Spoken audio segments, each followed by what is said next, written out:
क्योंकि स्वामी जी के व्याख्यान अगर आप ध्यान से सुने, ध्यान से शब्द पर जोर दीजिएगा, ध्यान से सुने, तो वो जितना प्राणायाम और आसन के बारे में बताते हैं उतना ही बीच बीच में नियमों के बारे में बोलते रहते हैं।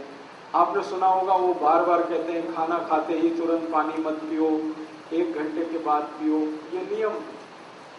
अब आप इस नियम का पालन अगर नहीं करेंगे और आसन करते रहेंगे, प्राणायाम करते रहेंगे, पूरा लाभ नहीं मिलेगा। क्योंकि महर्षि पतंजलि खुद कहकर गए हैं कि आसन और प्राणायाम का लाभ लेना है तो यम और नियम से शुरू करो। तो यम और नियम पहला चरण है और समाधि अंतिम चरण है। योग इसी के लिए है। तो मैं आपसे कुछ छोटे छोटे नियमों की बात करूंगा जो हम हमारे जीवन में ध्यान रखें। और मैंने खुद लगभग 12 वर्षों से, मैं 11 वर्ष पहले स्वामी जी के साथ संपर्क में आया। आप लोगों का संपर्क तो अभी 3-4 साल पुराना है। मैं 11 वर्ष से उनके साथ में हूं। जब उनका टीवी पे भी नहीं आता था तब की बात करता हूं। तो उनके साथ रहकर मैंने जो गहराई से देखा कि वो खुद स्वामी जी उन नियमों के बारे में बहुत ज्यादा ध्यान रखते हैं और इसलिए वो बहुत ज्यादा चुस्त हैं, दुरुस्त हैं, स्वस्थ हैं। मेरे बहुत सारे मित्र हैं, अखबार में काम करते हैं, वो अक्सर मजाक करते हैं मुझसे।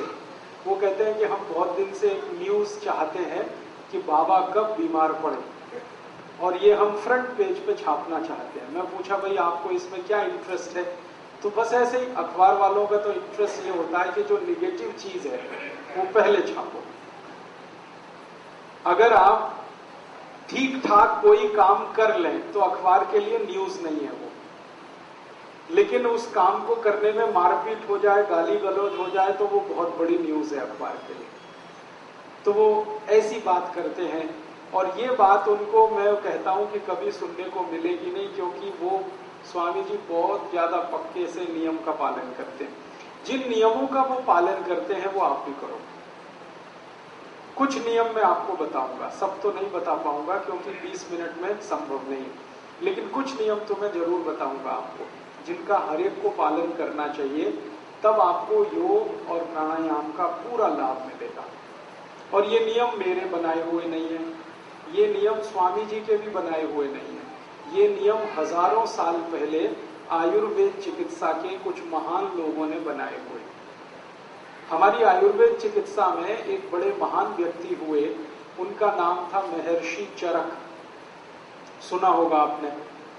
इन्होंने सबसे ज्यादा काम किया, रिसर्च किया इस बात पर कि जड़ी बूटियों से क्या क्या बीमारियां ठीक होती हैं, पेड़ पौधों से कौन सी बीमारियां ठीक होती हैं, पेड़ों के पत्तों से कौन सी बीमारियां ठीक होती हैं, उस पर उन्होंने सबसे ज्यादा काम किया।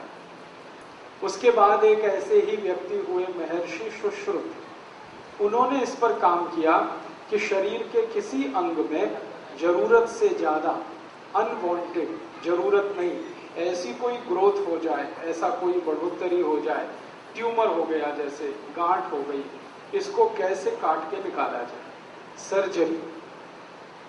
इस पर सबसे ज्यादा काम किया महर्षि सुश्रुत ने। और आपको शायद ये सुनकर आश्चर्य होगा, खुशी भी होगी कि सर्जरी का आविष्कार इसी देश में हुआ, भारत में। सारी दुनिया ने सर्जरी भारत से सीखी। ब्रिटेन ने, फ्रांस ने, जर्मनी ने सबसे पहले सर्जरी सीखी। अमेरिका में तो बहुत बाद में आई सर्जरी।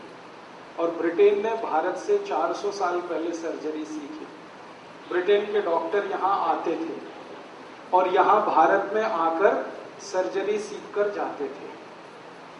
आपको सुनकर आश्चर्य होगा, आज से 400 साल पहले इस भारत में सर्जरी के बहुत बड़े विश्वविद्यालय चला करते थे, यूनिवर्सिटीज।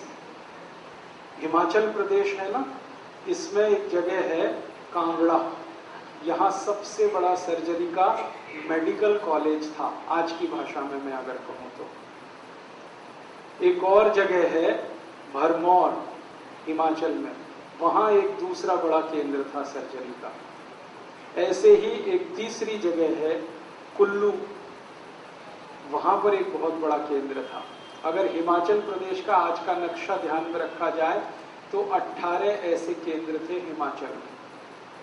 फिर उसके बाद महाराष्ट्र में, गुजरात में, राजस्थान में, संपूर्ण भारत देश में सर्जरी के 1200 के आसपास केंद्र थे 400 साल पहले। यहां अंग्रेज आकर सीखते थे। आपको सुनकर और खुशी होगी, लंदन में एक बहुत बड़ी संस्था है, उसका नाम है fellow of the royal society of London, FRS। आजकल हमारे देश में और दुनिया में FRS का रिकॉग्निशन मिल जाए तो बहुत बड़ा डॉक्टर माना जाता है।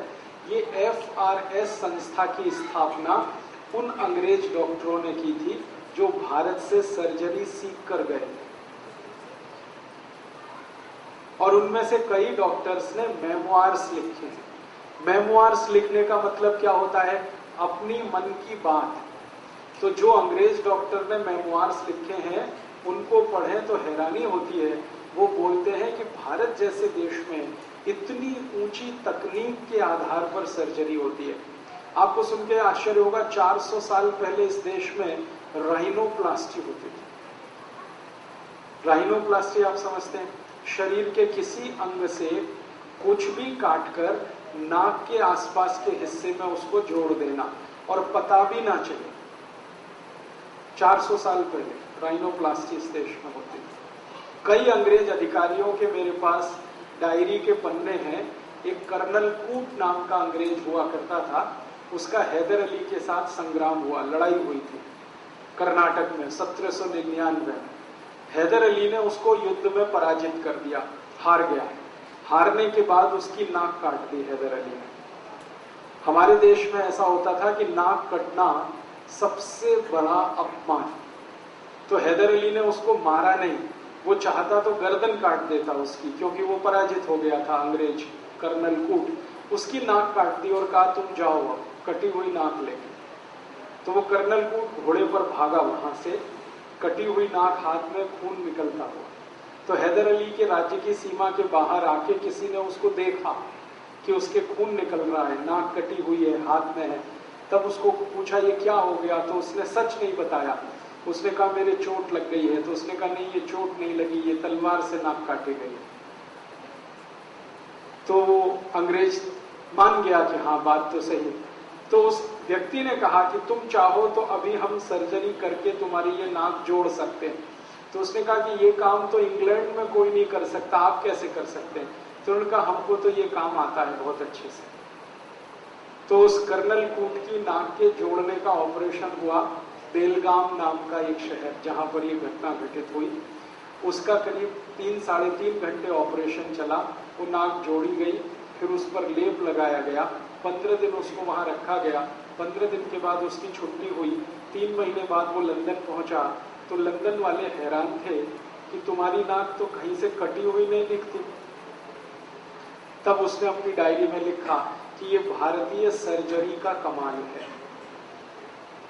तो ये जो सर्जरी हमारे देश में विकसित हुई, ये तो मैंने एक उदाहरण दे दिया आपको ऐसे ही। ये बहुत प्रयास किए इसके लिए महर्षि सुश्रुत ने, तब जाकर ये सर्जरी भारत में फैली।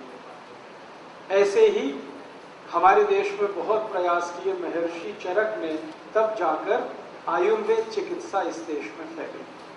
आयुर्वेद चिकित्सा के बारे में भारत देश में ये कहा जाता है कि ये इतनी ही पुरानी है जितना पुराना भारत।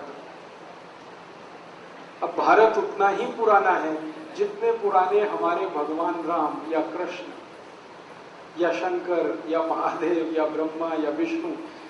इसका काल गणना बड़ा मुश्किल है, लेकिन एक अंदाजा हम लगा सकते हैं कि राम जी के जमाने में आयुर्वेद चिकित्सा खूब अच्छे से चलती थी, क्योंकि जब उनका रावण से युद्ध हुआ तो कहानी ये है कि लक्ष्मण जी को मूर्छा आई थी।